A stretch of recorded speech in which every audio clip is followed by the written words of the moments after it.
नाही पिंपरी सभाचा आमदार आला, चिंचवड विधानसभाचा आमदार आला, नाही भोसरी विधानसभाचा आमदार आला. कुणीही येते श्रेय घेऊन जाते. अरे पण ज्याचं हे आहे, आमचं कुठं नाव घेत नाहीत, गाव घेत नाही, आम्हाला कुठं कुणी विचारत नाही. जागतिक दर्जाचं स्मारक झालं पाहिजे, ऐरोलीच्या धर्तीवर झालं पाहिजे.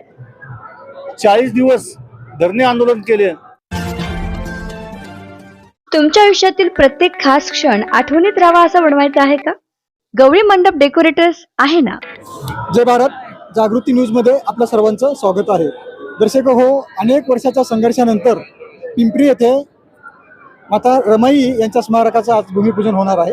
आणि ह्यासाठी ज्यांनी संघर्ष केला त्या संघर्ष करणाऱ्या कार्यकर्त्यांच्या प्रतिक्रिया आपण जाणून घेणार आहोत. माझ्यासोबत ज्यांनी उपोषण केलं असे राजेंद्रजी साळवे माझ्यासोबत आहेत, त्यांची आपण प्रतिक्रिया जाणून घेऊया. राजेंद्रजी, काय सांगाल तुम्ही या तुमच्या प्रयत्नाला यश आलेले, काय सांगाल?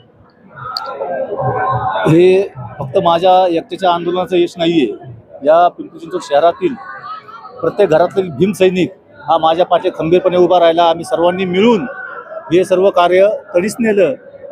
या पुतळ्यासंदर्भात, या स्मारकासंदर्भात ज्यावेळेस पहिलं भूमिपूजन हे आठवले साहेबांनी फक्त स्मारकात केलं होतं भीमसृष्टीमध्ये, परंतु आपल्या पिंपरी चिंचवड शहरातील सर्व तरुण एकत्र आले आणि त्यांनी सांगितले की फक्त तिथेच तो पुतळा नसला पाहिजे. जी मागची रिकामी जागा आहे, पहिली या जागेवरती काही नव्हतं, झाडं झुडपं होते, ही जागा कशी उपयोगात आणता येईल यासाठी आम्ही रमाई स्मारकाच्या संदर्भात तो एक आमच्या वतीने एक आराखडा तयार केला. सर्व चळवळीतले आम्ही सर्वजण एकत्र आलो आणि या चळवळीच्या माध्यमातून ही जागेची आम्ही मागणी केली.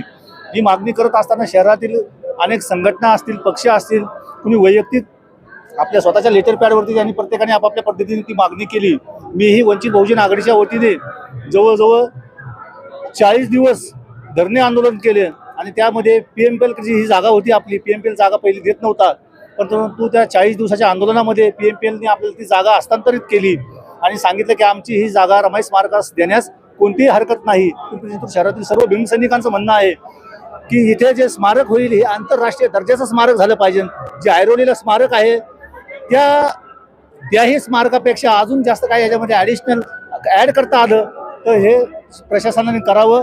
वेळोवेळी आमच्या ही सूचना आम्ही त्यांना मागच्या वेळेस दिल्या होत्या, त्या सूचनांचंही ते इम्प्लिमेंटेशन करतील, त्या सुधारणा करतील आणि त्या सुधारणानुसार जागतिक दर्जाचं स्मारक इथे बनावं.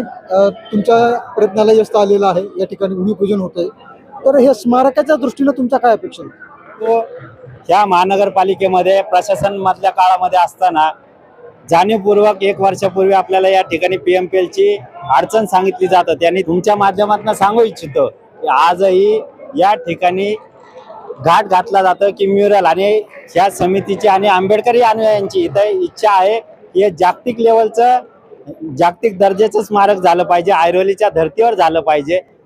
आणि लवकरच आम्ही त्यासाठी पाठपुरावा करत आहोत आणि त्याच दर्जाचं इथं होऊच तर ही समिती लढत राहील. माता रमाई स्मारकासाठी आंदोलन केलं असे रामभाऊ ठोके माझ्यासोबत आहेत, त्यांची पण आपण प्रतिक्रिया जाणून घेऊया.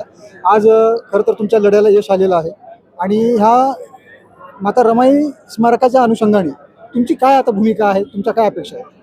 की आमची भूमिका अशी आहे की स्मारक व्यवस्थित करून घ्यावं. आणि दुसरी गोष्ट, ज्यांनी काही नसताना आज कुणीही येते श्रेय घेऊन जाते. अरे पण ज्याचं हे आहे, आमचं कुठं नाव घेत नाहीत, गाव घेत नाही, आम्हाला कुठं कुणी विचारत नाही. ठीक आहे, नाही विचारलं, पण ह्याच्यामध्ये आता राजू गायकवाड झालं, रामभाऊ ठोके झालं, ह्यांनी आम्ही 5 दिवस अन्न पाणी त्याग उपोषण करून तरी पण ही लोक आम्हाला कुठंही मानत नाहीत. आणि ज्याचं काही नसताना ते आज येते, मी केलं, आज पेपरला बातमी देते, आज कुठेही बातमी देते, बॅनर लागते की बाबा आमच्यामुळं झालं. आज तुमच्यामुळं काय झालं हे समाजाला सांगा तुम्ही.